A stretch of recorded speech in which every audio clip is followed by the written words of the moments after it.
tidak akan termasuk dalam golongan umat Nabi Muhammad. Yang kedua, orang tersebut itu tidak layak. Assalamualaikum warahmatullahi wabarakatuh. Sahabat netizen yang beriman, kembali lagi bersama saya Adam Ilyasin di Adam History. Pada kesempatan kali ini di MHDB mencari hikmah dalam berita.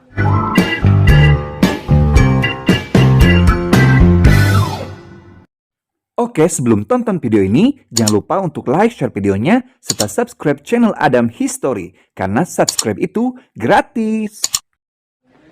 Di MHDB pada saat ini, saya akan membahas mengenai 3 hal yang akan menimpa orang-orang yang tidak mencintai anak-anak. Ini berkaitan dengan salah seorang anak, di mana anak ini baru saja mendapatkan sebuah penghargaan dari sebuah stasiun televisi.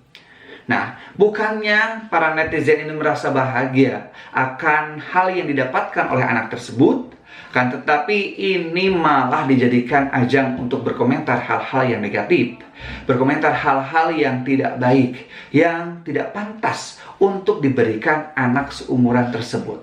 Iya, kita berbicara tentang Muhammad Leslar Al-Fatih Biran, yang baru-baru ini mendapatkan penghargaan dari stasiun televisi.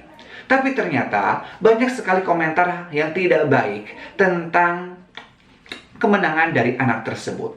Ada yang berkata tidak layak lah, ada yang berkata ini fansnya lah, dan inilah itulah. Oke, kita akan bahas bahwa komentar-komentar negatif atau komentar-komentar yang sejatinya tidak layak untuk diberikan kepada anak seumuran anak tersebut, ini merupakan salah satu dari bentuk ketidaksayangan kita terhadap anak. Artinya ketika kita berani untuk mengata-ngatai lalu memberikan hal-hal negatif yang tentunya membuat anak tersebut sedih, membuat anak tersebut malah tidak maju, itu artinya kita itu tidak mencintai anak tersebut, tidak menyayangi anak tersebut. Dan ketika kita tidak menyayangi anak-anak, maka ada 3 hal dalam Islam yang akan menimpa orang tersebut. Yang pertama, orang yang tidak menyayangi anak-anak itu tidak akan diakui sebagai dari umat Nabi. Maka Rasulullah SAW pernah bersabda dalam hadisnya, Laisa minna malam yarham saghirana. Tidak termasuk dari umatku orang yang tidak menyayangi anak-anak. Nah maka hati-hati, kita yang selalu berkomentar negatif, kita yang selalu melakukan hal-hal sebagai bentuk rasa tidak sayang terhadap anak, itu tidak akan diakui sebagian dari umat Nabi Muhammad SAW. Na'udzubillahi min dzalik. Bahkan yang kedua, orang yang tidak menyayangi anak-anak ini itu tidak layak dijadikan seorang yang memiliki pangkat. Artinya orang tersebut tidak layak dijadikan seorang pemimpin. Orang tersebut tidak layak dijadikan seorang yang bisa mengurus kepemerintahan. Hal ini pernah dijelaskan dalam sebuah kisah Sayyidina Umar radhiyallahu anhu, bahwa dahulu kala ketika Sayyidina Umar sedang menjadi khalifah, sedang menjadi seorang pemimpin, lalu ada salah satu pegawai pemerintahan yang datang ke rumah Sayyidina Umar dan melihat Sayyidina Umar sedang bercengkrama dengan anak-anaknya, sedang bermain dengan anak-anaknya. Lalu pegawai dari pemerintahan Sayyidina Umar ini matanya itu seakan-akan tidak suka melihat kebersamaan antara Sayyidina Umar dengan anak-anaknya. Dan dikiranya apa yang dilakukan oleh Sayyidina Umar itu tidak benar. Dalam hati si sahabat, dalam hati orang tersebut, maksud saya, tidak layak seorang khalifah itu bersama-sama dengan anak-anak. Sehingga pada saat itu Sayyidina Umar ketika melihat mata sinis dari pegawai pemerintahannya itu, akhirnya Sayyidina Umar menegur, emang kamu seperti apa di rumah kamu? Lalu si pegawai tersebut menjelaskan bahwa ketika ia masuk ke rumah, maka semuanya tidak ada yang berani untuk berkata-kata. Semuanya itu ada dalam keadaan senyap.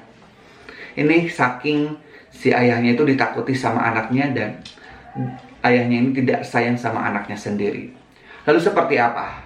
Akhirnya Sayyidina Umar menjelaskan dan memerintahkan kepada pegawai pemerintah itu untuk resign, untuk berhenti mengurus pemerintahan bersama Sayyidina Umar. Karena tidak layak dijadikan seorang pengurus masyarakat orang-orang yang tidak mencintai anak-anak.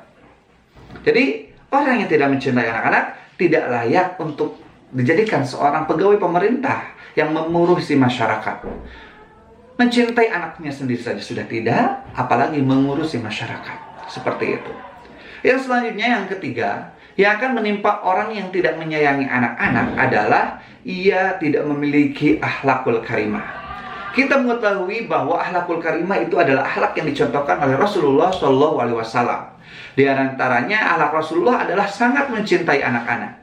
Bahkan dalam sebuah waktu ketika Rasulullah SAW sedang sholat dalam keadaan sujud, tiba-tiba ada dua cucunya yang masih kecil yang datang lalu mencoba menunggangi kanjeng Nabi yang sedang sujud. Pada saat itu, Nabi Muhammad SAW tidak berani untuk bangun dari sujudnya. Sehingga para sahabat itu semuanya tetap ada dalam keadaan sujud mengikuti Rasulullah SAW. Setelah cucu-cucunya itu berhenti untuk menunggangi Nabi yang sedang sujud, barulah Rasulullah SAW itu bangkit dari sujudnya. Selepas sholat, para sahabat bertanya, "Ya Rasulullah, kenapa sujudmu begitu lama?" Maka Rasulullah pun menjawab bahwa ada cucu-cucuku yaitu Sayyidina Hasan dan Sayyidina Husain yang menunggangi beliau saat sujud. Maka kata Rasulullah, aku memberikan waktu untuknya agar puas bermain dalam pangkuanku, seperti itu.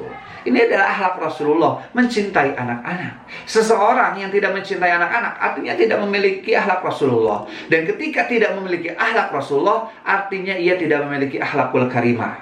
Na'udzubillahi min dzalik. Sedangkan akhlak itu adalah bunga diri, adalah cerminan diri, baik dan tidaknya itu tergantung akhlak kita. Kita apakah termasuk kategori orang baik atau tidak, ya tergantung akhlak kita. Maka itulah tiga hal yang akan didapatkan oleh orang-orang yang tidak menyayangi anak-anak, yang sering berkomentar negatif terhadap anak-anak. Ada apa saja?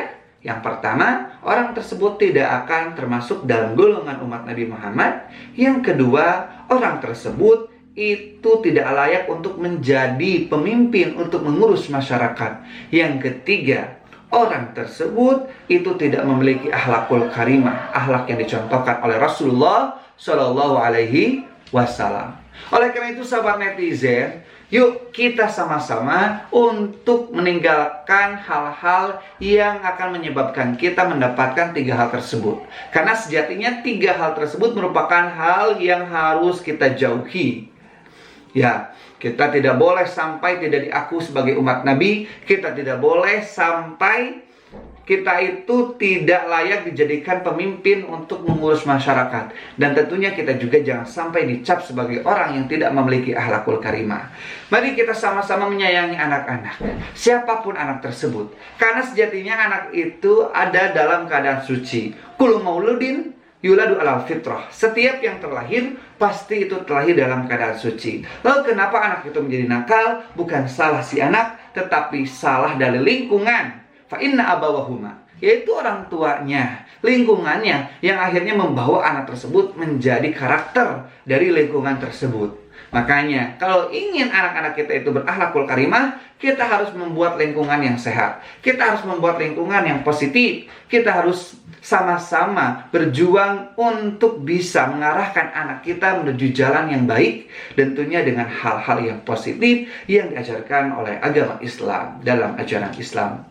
Oke sahabat netizen, terima kasih telah menyimak video kali ini. Kita sama-sama berdoa kepada Allah Subhanahu wa Ta'ala. Semoga Allah Subhanahu wa Ta'ala memberikan kita semua rasa cinta terhadap anak-anak. Semoga anak-anak kita selalu Allah jaga, ada dalam pelindungan Allah Subhanahu wa Ta'ala, dan kita semuanya selalu diberikan apa yang kita inginkan, tentunya serta ada dalam hidayah dan inayah Allah.